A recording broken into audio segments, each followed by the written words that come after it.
Karel et bienvenue sur ma chaîne Kodaleya. Alors oui, je sais, ça fait extrêmement longtemps que je n'ai pas tourné de vidéo de ce type, pour la simple et bonne raison que vous allez le voir, au niveau de mes lectures, ça a été assez lent ces derniers temps. J'ai lu un seul roman en 2 mois et demi. Enfin, je simplifie un petit peu, mais bon, l'idée est là. J'ai lu très peu en 2 mois et demi. Et j'attendais vraiment d'avoir fini mon gros pavé pour pouvoir vous en parler, et c'est pour ça du coup qu'il n'y a pas d'update de point lecture du mois de septembre, puisque je viens tout simplement de terminer ce gros livre dont je vais vous parler incessamment sous peu. J'en profite pour vous faire une toute petite annonce par rapport à Instagram. Vous pouvez toujours me trouver donc sur mon compte Kodaleya, donc Koda_Leya. Ce compte-ci va être exclusivement dédié en fait à tout ce qui est booktube et puis les à côté de la vie quotidienne, on va dire. J'ai créé un compte spécial pour tout ce qui est artistique qui s'appelle Art of Kodaleya. Je vous mettrai de toute façon tout ça ici. Et là pour l'instant je finis Inktober donc sur ces deux comptes en parallèle. Mais sachez qu'après que Inktober sera fini, je ne posterai plus de dessins ou de trucs qui aient un rapport avec l'art sur mon compte Kodaleya. Ce sera posté sur mon compte Art of Kodaleya. Donc si vous voulez toujours suivre un petit peu mon actualité, on va dire artistique de dessin, je vous conseille de suivre aussi ce compte-là, Art of Kodaleya, comme ça vous pourrez suivre un petit peu les deux. Et soit dit en passant, j'ai ouvert également une chaîne YouTube exclusivement concentrée sur tout ce qui est dessin. Je pense pas que ça vous concernera vous qui me suivez en tout cas pour Booktube, mais ceux qui me suivent uniquement pour tout ce qui est artistique, il y a une chaîne exclusivement dédiée à ça que je update aussi, et du coup il y a les vidéos que je poste ici sur cette chaîne là qui sont également sur l'autre, mais ce ne sera que pour tout ce qui est dessin, donc Art of Kodaleya, toujours chez YouTube, et ce sera notamment en fait les vidéos en français, mais aussi avec des voice-over en anglais. Voilà, maintenant revenons à nos moutons, je vais vous présenter mon point lecture de ces 2 derniers mois.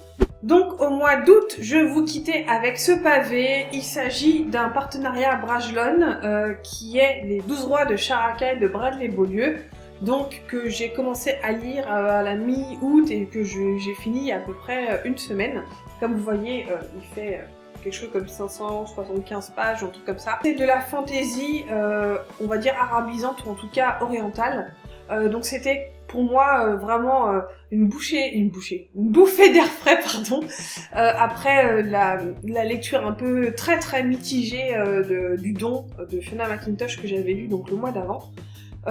Et voilà, c'est avec vraiment beaucoup d'espoir que j'entamais cette lecture-ci, d'autant que Brajlon sortait donc ce livre-là au mois d'août avec un grand fort de promotion, etc. Et il parlait de ce livre-là comme d'un nouveau, un truc vraiment énorme. Je reviens vite fait donc sur le pitch. Nous sommes donc dans la cité de Charakai, qui est une cité qui est en plein cœur du désert. Une cité florissante basée autour du commerce, et cette ville a la particularité d'être sous la houlette assez dure de 12 rois de Charakai, n'est-ce pas? Et ces 12 rois donc règnent sur cette cité-là depuis quelque chose comme plus de 400 ans. Ils ont la réputation d'être immortels, ils ont la réputation d'être absolument même tyranniques, et évidemment il y a beaucoup de gens qui vivent dans cette cité-là qui s'en accommodent, mais il y en a beaucoup d'autres qui commencent un petit peu à en avoir marre de cette hégémonie, de ce despotisme des rois, et qui tentent un petit peu de les attaquer, de faire des attentats en fait pour un peu saper leur autorité.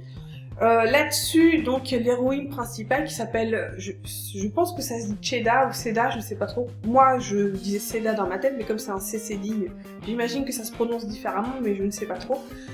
Et cette jeune fille est en fait pas une va-nu-pied parce que c'est pas à ce point-là, mais c'est une fille des rues qui a grandi avec beaucoup de difficultés puisqu'elle ne connaît pas son père, et sa mère est morte assassinée quand elle avait, je crois, 9 ou 10 ans.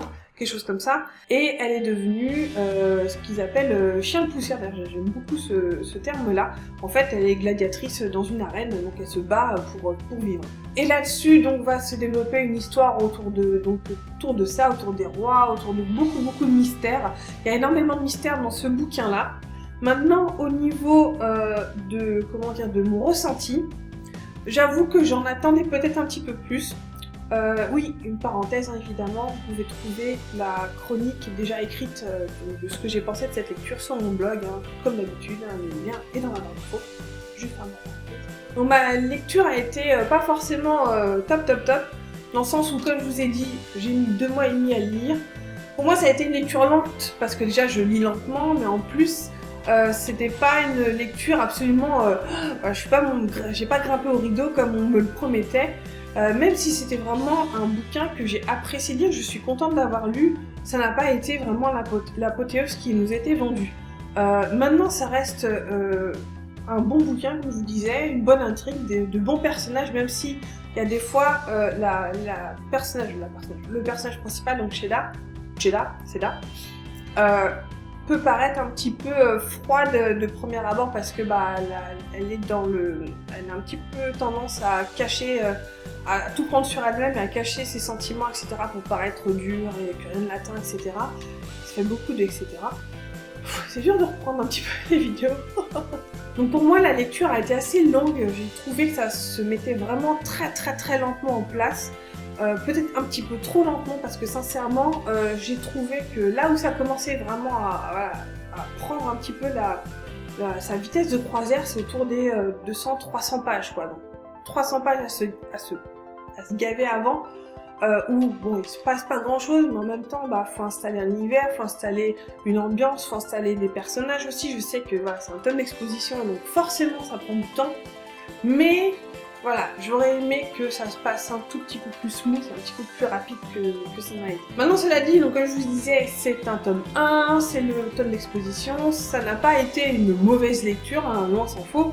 Mais voilà, c'était sympa, mais c'était pas aussi waouh que je ne le pensais au début.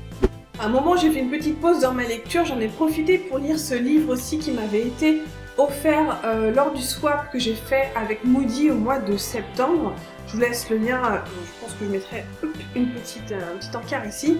Je pense que je ne peux pas cacher mon amour pour La Bête du Gévaudan et Moody m'avait offert ce petit livre. Donc c'est La Bête du Gévaudan de Bernard Soulier et Tony Rochon et c'est aux éditions TLP Tourne la page jeunesse. Et donc c'est un livre, comme vous voyez, qui est vraiment pas très épais. Et donc non seulement je l'ai lu assez rapidement, mais en plus j'ai eu beaucoup de plaisir à le lire, puisque de toute façon tout ce qui rapporte à La Bête du Gévaudan, moi je fonce à 200%. Alors ce qui est intéressant dans ce livre-là, justement, c'est pour les non-initiés, ceux qui ne connaissent pas vraiment l'histoire de La Bête du Gévaudan, qui cherchent pas forcément un livre historique avec plein de notes en bas de page, avec beaucoup de ressources bibliographiques, avec quelque chose d'un peu lourd, etc. Ça, c'est vraiment dirigé, je dirais même pour les adolescents, puisque c'est même carrément pour les adolescents, puisque vous avez en fait des explications, des synonymes de mots un petit peu compliqués. Vous avez ce que ça veut dire en bas.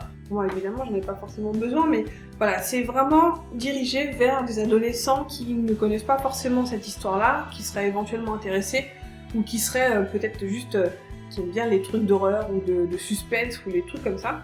Et ce qui est assez intéressant dedans, c'est que justement ça suit en fait tous les grands marqueurs de La Bête du Gévaudan sans forcément entrer dans les détails glauques ou quoi que ce soit. Mais voilà, vous avez comme ça tous les faits marquants qui ont jalonné l'histoire de La Bête du Gévaudan avec, c'est une porte d'entrée dans cette légende, entre guillemets, dans ce fait historique-là. En tout cas, ça a été vraiment fort agréable à lire et je te remercie encore, Moody, d'avoir pensé à moi avec ce livre. Donc après avoir terminé les 12 rois de Sharakai, j'en ai profité pour lire les bouquins, et notamment les BD que j'ai empruntés à la bibliothèque et que j'avais déjà un mois en retard. Il était temps que je m'y mette. Et je vais vous présenter tout de suite ce dont il s'agit. Donc j'ai continué la série Murena qui est ici. Nous avons ici le tome 5, La déesse noire, et nous avons ici le tome 6, Le sang des bêtes. Et c'est toujours aux éditions d'Argo, et c'est de Dufaux et de Delaby. Donc je récapitule un petit peu par rapport à cette BD. Je crois que c'est une saga en 10 ou 11 tomes en tout.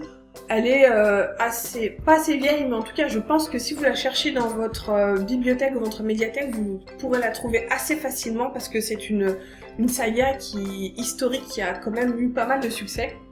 Et donc je le rappelle, c'est une saga, donc une BD qui se passe à l'époque de Néron, donc juste après, je crois que c'est en l'an 200 après Jésus-Christ, je sais plus, enfin voilà, c'est pendant la période romaine. Et donc on suit au début l'arrivée de Néron au pouvoir et sa chute dans le sens, sa chute psychologique plutôt.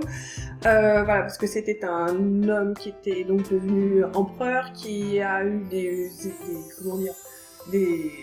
passages de paranoïa et qui est devenu un énorme tyran qui notamment a brûlé Rome et a regardé brûler en rigolant.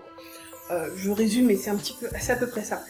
Ce qui est intéressant toujours avec cette saga-là, c'est qu'elle est extrêmement bien documentée, elle est limite vraiment comme un document historique, même s'ils ont pris quelques largesses au niveau de la fiction, au niveau de l'intrigue et au niveau de certaines scènes qui apparaissent dans les BD. Ça, même ils le disent eux-mêmes, hein, ça a été imaginé, mais ça pourrait être plausible. Il y a des notes à la fin de chaque tome qui expliquent certaines choses donc dans la narration. Et autant les chapitres précédents, donc les tomes 3 et 4, c'était intéressant mais sans plus. Le tome 5 et 6, j'ai repris vraiment, j'ai trouvé ça beaucoup plus intéressant parce que, notamment dans le tome 5, on a une course de chars qui est assez palpitante. Et dans le tome 6, ils vont en Gaule et il se passe plein de trucs avec des Gaulois. Et je vais pas en dire plus parce que voilà, je vais pas forcément vendre la mèche ou quoi que ce soit, mais c'est très très intéressant, c'est très bien documenté, je vous disais, et c'est extrêmement bien dessiné encore une fois. Néron, moi c'est un empereur que je connais pas bien à part voir les grandes lignes dont je vous parlais juste avant, et c'est très intéressant justement de voir d'un petit peu plus près cette partie de la Rome antique. Donc ça, c'est pour ce que j'ai lu, et ce que je prévois de lire, ce sont les deux autres BD que j'ai empruntées à la bibliothèque. Donc nous avons là, ici, Elinor Jones, c'est aux éditions Soleil, ça, je crois, c'est même pas marqué. Ah si, voilà, Soleil, la collection Blackberry, c'est de Algeciras et Aurore Black Cat. Ça c'est le tome 2 parce que tout simplement, j'ai déjà le tome 1 en ma possession que j'avais acheté, donc celui-ci est à moi, celui-ci est à la bibliothèque.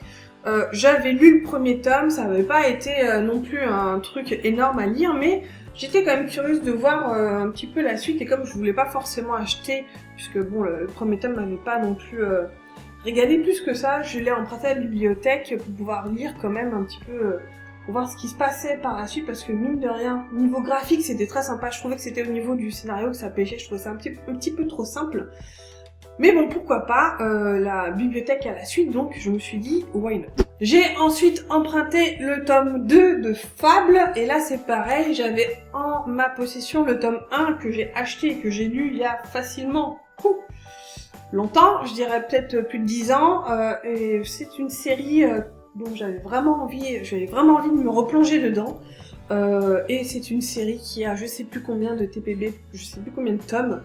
Quand j'ai vu du coup le tome 2 à la bibliothèque, je me suis dit tiens, ce sera le moment de ressortir le tome 1 et d'enchaîner avec le tome 2, donc ça c'est ce qui va suivre après. Et pour terminer, niveau roman, je suis en train de lire celui-ci, il s'agit d'un partenariat avec Scrinéo qui ont eu donc la gentillesse de me l'envoyer. C'est Zalim, le tome 1, donc de Karina Rosenfeld, donc comme je vous disais c'est chez Scrinéo. Et en gros c'est de la fantaisie avec un peu de saupoudrage steampunk. Je veux pas aller plus loin que ça, j'ai lu une quarantaine de pages pour l'instant. C'est de la fantaisie plus jeunesse que adulte.